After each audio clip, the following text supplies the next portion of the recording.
Hey there, my name is Adwoa, and welcome to today's topic. If you've ever felt overwhelmed or stressed out or frustrated or burnt out because you've had to be available 24/7, then this is the video you need to watch.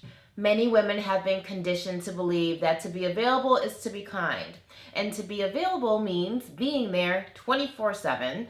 No matter what, whoever you care about will have you at their disposal. That happens in our personal lives and it happens at work. It doesn't matter if you're an entrepreneur, a teacher, in government, in corporate, an attorney, a physician. It can become a self-fulfilling prophecy where the more we give of ourselves, the more people come to us for their problems, and then the more we give. And there is this bit of pleasure that we get from being the problem solver and the go-to gal and the one that everybody needs to solve their problems because we're just so freaking good at it, right? So yes, we emerge from all of those complex situations, problem solved, no issues, and we feel awesome and heroic and super, but we also feel exhausted. Conceptually, being a giver is super fulfilling and very rewarding, right? But being a reactive giver is called firefighting. When people are coming to you when the issue is already massive or it's already happened, or people just say, hey, look, I don't know what to do, and they're draining all of your mental capacity, that is called firefighting. That puts you in survival mode. And being put in survival mode inevitably leads to burnout. It's not even a question of if, it's just a question of when. Proactive giving is renewing. That is fulfilling. That is thriving versus surviving. And that is how you can continue to give, which I know you love doing, without feeling super burnt out. So here are 3 questions I want you to ask yourself anytime you're being asked to help give or you really want to give. The 3 questions are, how can I help? When can I help? And why will I help? So let's chunk it up and start off with how you can help. Many of us are not strategic when we think about how we can help. We just start helping because somebody asked us to help, or we really want to help.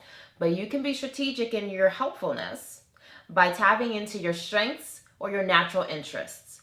How many times have you been tapped to help or volunteered to help and you had no idea where to start, how to help? You knew you really weren't that good at whatever it was that you were helping with.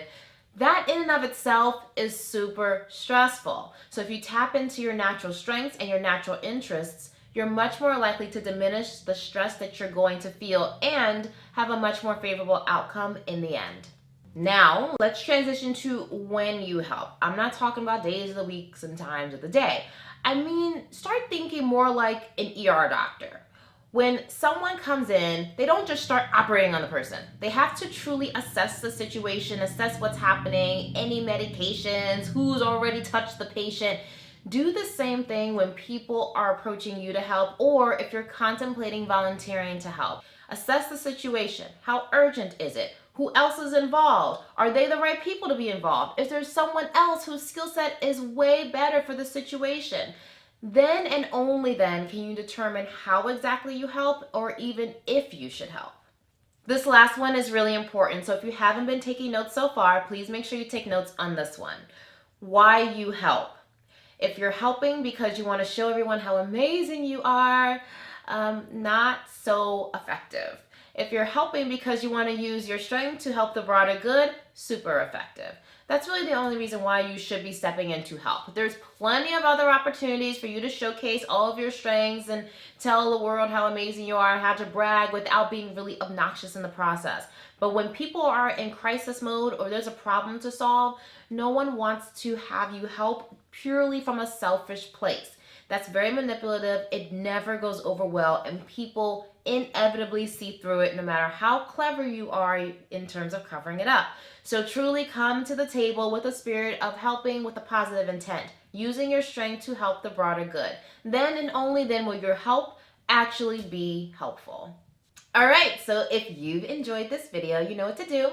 Like it and share it. You never know how this giver burnout video is seriously going to help someone who's dealing with something similar on their own. And if you feel like you need a little bit more Adwoa in your life, then please do head over to the website listed right here so you can sign up for our email updates. That way you never miss out on anything new that I'm dropping, and I am dropping some really cool stuff in the next several weeks. The corporate world needs that unique gift that only you bring. So go out into the world today and act with conviction.